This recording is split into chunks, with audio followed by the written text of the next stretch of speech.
नमस्कार, Tarun Bharat news bulletin मध्ये आपल्या सर्वांचे स्वागत. आता पाहूया ठळक घडामोडी. आजच्या ठळक घडामोडी. नीट यूजी फेर परीक्षेसाठी सांगलीत 10 केंद्रांवर 4572 विद्यार्थी. जिल्हा प्रशासन सज्ज.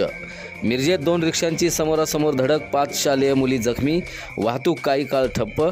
संशयास्पद कॅफेंची चौकशी करा, पोलीस कर्मचाऱ्यांच्या सीडीआर तपासणीची मागणी.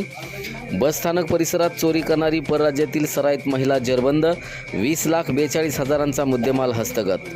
आणि येरळा नदीतील उपसाबंदी उठवा, संदीप राजोबा यांचा आंदोलनाचा इशारा. आता पाहूया सविस्तर बातमीपत्र. 21 जून रोजी नीट यूजी 2026 फेरपरीक्षेसाठी सांगली जिल्हा प्रशासन पूर्णपणे सज्ज झालंय. जिल्ह्यातील 10 परीक्षा केंद्रांवर एकूण 4572 विद्यार्थी परीक्षा देणार आहेत. कॉपीमुक्त, सुरक्षित आणि पारदर्शक वातावरणात परीक्षा पार पाडण्यासाठी सर्व यंत्रणांना समन्वयानं काम करण्याच्या सूचना जिल्हाधिकारी डॉक्टर मैना घोष यांनी दिल्या आहेत. प्रश्नपत्रिका आणि उत्तरपत्रिकांच्या सुरक्षित वाहतुकीपासून ते परीक्षा संपेपर्यंत प्रत्येक टप्प्यावर विशेष दक्षता घेतली जाणार आहे. परीक्षा केंद्रांवर कडेकोट पोलीस बंदोबस्त तैनात करण्यात आला असून उमेदवारांची ओळख पडताळणी आणि सुरक्षा तपासणी काटेकोरपणे केली जाणार आहे. याशिवाय वाहतूक, वीज पुरवठा, आरोग्य सुविधा तसंच आपत्कालीन परिस्थितीसाठी स्वतंत्र यंत्रणाही सज्ज ठेवण्यात आली आहे. दरम्यान परीक्षार्थींनी प्रवेशपत्र आणि वैध ओळखपत्रासह नियोजित वेळेपूर्वी परीक्षा केंद्रावर उपस्थित राहावं असं आवाहन प्रशासनाच्या वतीनं करण्यात आलंय. मिरज शहरातील सुभाषनगर रस्त्यावर शनिवारी सकाळी 10च्या सुमारास 2 रिक्षांची समोरासमोर जोरदार धडक होऊन 4 ते 5 शालेय मुली जखमी झाल्यात. विद्यार्थिनींना शाळेत घेऊन जाणारी रिक्षा आणि प्रवासी वाहतूक करणारी दुसरी रिक्षा यांच्यामध्ये हा अपघात झाला. धडकेची तीव्रता इतकी होती की एक रिक्षा रस्त्याच्या कडेला पलटी झाली तर दुसरी रिक्षा रस्त्याच्या मध्यभागी फिरली. अपघातावेळी रिक्षामध्ये शालेय विद्यार्थिनी असल्यानं परिसरात एकच खळबळ उडाली आहे. स्थानिक नागरिकांनी तातडीनं मदत करत जखमी मुलींना खाजगी रुग्णालयात दाखल केलं.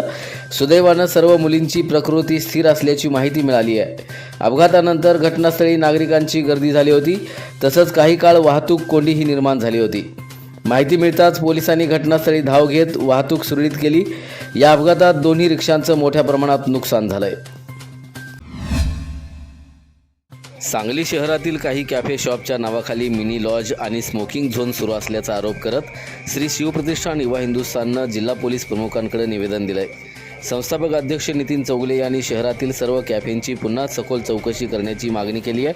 अल्पवयीन मुलींवरील अत्याचाराच्या घटनेनंतर हा विषय पुन्हा ऐरणीवर आला असून काही कॅफेंमध्ये बंदिस्त केबिन, प्लायवूडचे कप्पे, कंडोमची पाकिटं आणि गर्भनिरोधक गोळ्या आढळल्याचा दावा निवेदनात करण्यात आला आहे. अशा कॅफे चालक आणि मालकांवर कठोर गुन्हे दाखल करून संबंधित प्रकरणामध्ये सहआरोपी करण्याची मागणीही करण्यात आली आहे. तसंच काही पोलीस कर्मचारीही कॅफे चालकाकडून हप्ते घेत असल्याचा संशय व्यक्त करण्यात आला आहे. त्यांच्या सीडीआरची तपासणी करून तातडीनं निलंबनाची कारवाई करावी अशी मागणीही शिवप्रतिष्ठान युवा हिंदुस्थाननं केली आहे. सांगली स्थानिक गुन्हे अन्वेषण शाखेनं बसस्थानक परिसरात महिलांच्या पर्स आणि दागिने चोरी करणाऱ्या परराज्यातील सराईत महिला आरोपीला अटक केली आहे. तिच्याकडून सुमारे 20,42,400 रुपयांचा मुद्देमाल जप्त करण्यात आला आहे. LCBच्या पथकानं केलेल्या तपासात आरोपी महिलेचा शोध घेत तिला ताब्यात घेतलंय. चौकशीत तिनं विविध ठिकाणी चोरीचे गुन्हे केल्याची कबुली दिली आहे. तिच्याकडून सोन्याचे दागिने, रोख रक्कम आणि अन्य साहित्य असा लाखो रुपयांचा ऐवज जप्त करण्यात आलाय.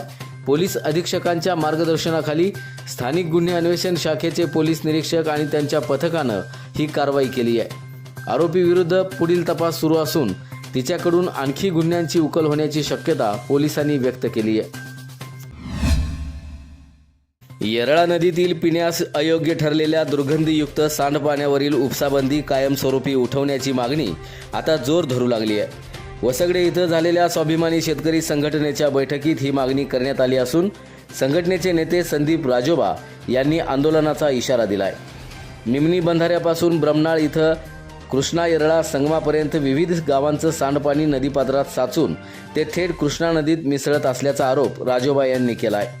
त्यामुळं 10 ते 15 गावांच्या पिण्याच्या पाण्याचा गंभीर प्रश्न बनला असून गॅस्ट्रोसह साथीच्या आजारांचा धोका वाढल्याचं त्यांनी सांगितलं आहे.